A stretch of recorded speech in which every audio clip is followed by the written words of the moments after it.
The Earl didn't answer. Pemberton House was magnificent, a sprawling estate with formal gardens and grounds that seemed to extend forever.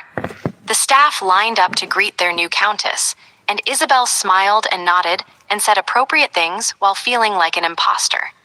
The Earl showed her to her chambers, a beautiful suite decorated in soft rose and cream tones. These have been prepared for you. If you'd like anything changed, simply inform Mrs. Harris, the housekeeper. Thank you, Isabel said. My chambers are in the east wing. Dinner is typically served at 8, but we can adjust the time if you prefer. 8 is fine. The Earl nodded. I'll leave you to settle in. He turned to go, then paused. Lady Isabel, I know this isn't what you wanted, but I hope we can find some way to make it bearable. Bearable, Isabel repeated. Like tolerable, setting the bar quite high, aren't we? A ghost of something, amusement perhaps, flickered across the Earl's face. I'm trying to be realistic. I understand, Isabel said. Realism seems to be all we have. The Earl left, and Isabel stood alone in her beautiful prison, wondering how she would survive a lifetime of this. Dinner that evening was exactly as uncomfortable as Isabel expected.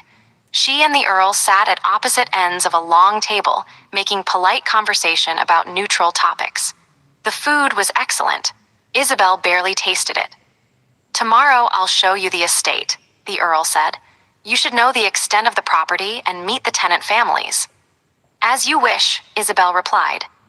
It's not about what I wish, the Earl said, a hint of frustration in his voice. You're the Countess of Pemberton now. You should understand your position and responsibilities.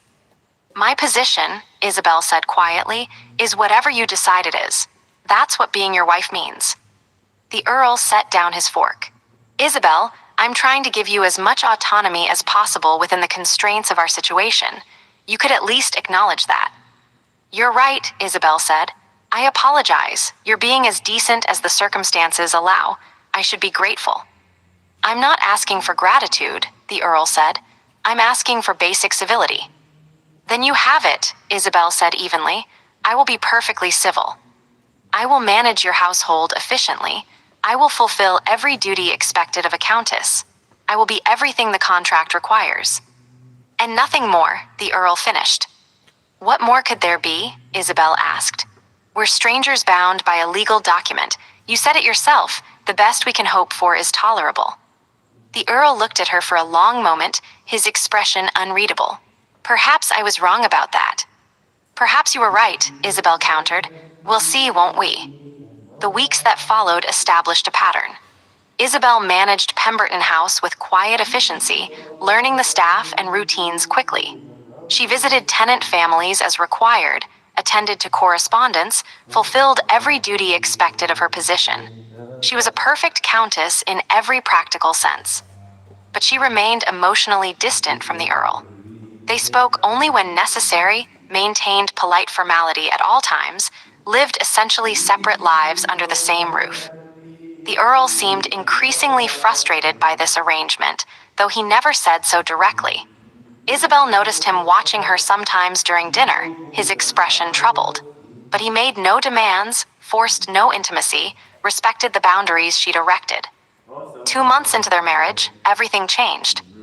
Isabel was in the library late one afternoon when the Earl entered, unusual, as he typically spent this time in his study. Isabel, may I speak with you? Of course, she said, setting down her book. The Earl sat across from her, and for the first time since their wedding, he looked uncertain. I've been thinking about what you said, about being trapped, about having no choices. Have you come to disagree? Isabel asked. No, I think you were right. This situation is a trap for both of us. The Earl leaned forward. But Isabel, I'm realizing that we're making it worse by refusing to even try to connect. We're so determined to protect ourselves from this forced marriage that we're creating an even more miserable situation than necessary. What are you suggesting? Isabel asked carefully. I'm suggesting we try something different. Not romance. I'm not naive enough to think we can manufacture feelings that don't exist, but partnership, genuine conversation, an actual attempt to know each other rather than just existing in the same house. Why? Isabel asked. Why does it matter? We're fulfilling the contract. Isn't that enough? It's not enough for me, the Earl said quietly. Isabel, I spend every evening sitting across from you making meaningless small talk, and it's driving me mad. You're clearly intelligent and capable, but I know almost nothing about who you actually are. Your thoughts, your interests, your opinions, all of it hidden behind perfect civility. You wanted civility, Isabel reminded him.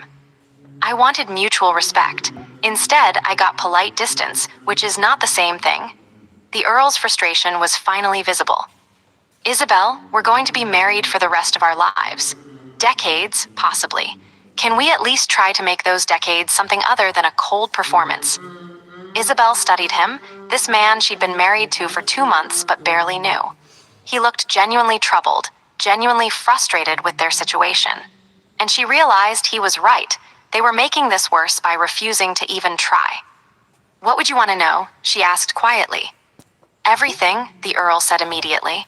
What you read, what you think about, what makes you angry, what makes you laugh, all of it.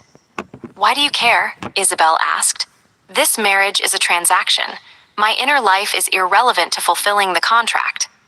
The contract be damned, the Earl said with sudden intensity. Isabel, you're a person, not a collection of duties. And he paused, seeming to search for words, I'm lonely. I'm married to someone who lives in my house, shares my name, manages my household perfectly, and barely speaks to me beyond necessities. It's not enough. Isabel felt something shift in her chest at his honesty. You're lonely. Yes, aren't you? Isabel realized she was, desperately. She'd been so focused on protecting herself from this forced marriage that she'd isolated herself completely. She lived in beautiful rooms, wore expensive clothes, had every material comfort, and felt more alone than she'd ever been in her life. Yes, she admitted quietly, I'm very lonely. Then can we try? The Earl asked. Not for romance or grand passion, just for actual human connection, for conversation that matters, for the possibility that we might actually like each other if we bothered to know each other. Isabel considered the offer. She could refuse, maintain her protective distance, continue living as strangers. Or she could take a risk, allow the possibility that maybe this marriage could become something more than a cold transaction. All right, she said finally, we can try. The Earl's relief was visible. Thank you. But Nicholas, it was the first time she'd used his name. I need you to understand something. I didn't choose this marriage. I'm still angry about that. I'm still hurt that my parents sold me before I was even born. I'm still struggling with the fact that I have no real autonomy. Those feelings don't disappear just because we're trying to be civil.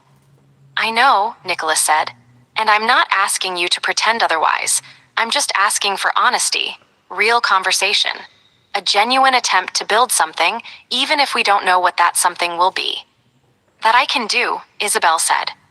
Over the following weeks, Nicholas and Isabel began the difficult work of actually getting to know each other. They started having real conversations during dinner, discussing books and politics and ideas that mattered. Nicholas asked Isabel's opinions on estate management and actually listened to her suggestions. Isabel asked about Nicholas's business in London and discovered he was far more intelligent and thoughtful than his formal manner suggested. They began spending evenings in the library together, reading companionably or discussing what they'd read.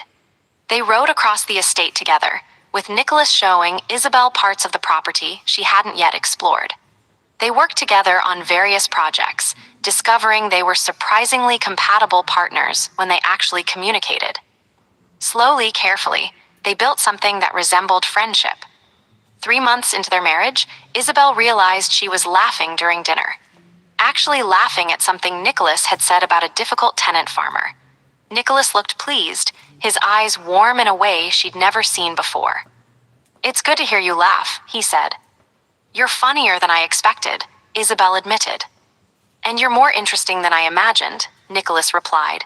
Isabel, I have a confession to make. What is it? When I agreed to honor my father's contract, I assumed I'd be marrying someone vapid and decorative. Someone who would look beautiful at social functions and otherwise require minimal attention. That's what I'd resign myself to. I'm sorry to disappoint, Isabel said dryly. You're not a disappointment, Nicholas said seriously. You're a revelation. You're intelligent and capable and surprisingly funny when you let yourself be. You challenge my assumptions. You make me think. He paused, you're someone I genuinely enjoy spending time with. Isabel felt warmth spread through her chest. I enjoy your company too. I didn't expect to, but I do. Good, Nicholas said softly. Because Isabel, I need you to know you're not just a contract to me anymore. You're my wife in the real sense. My partner. Someone I value.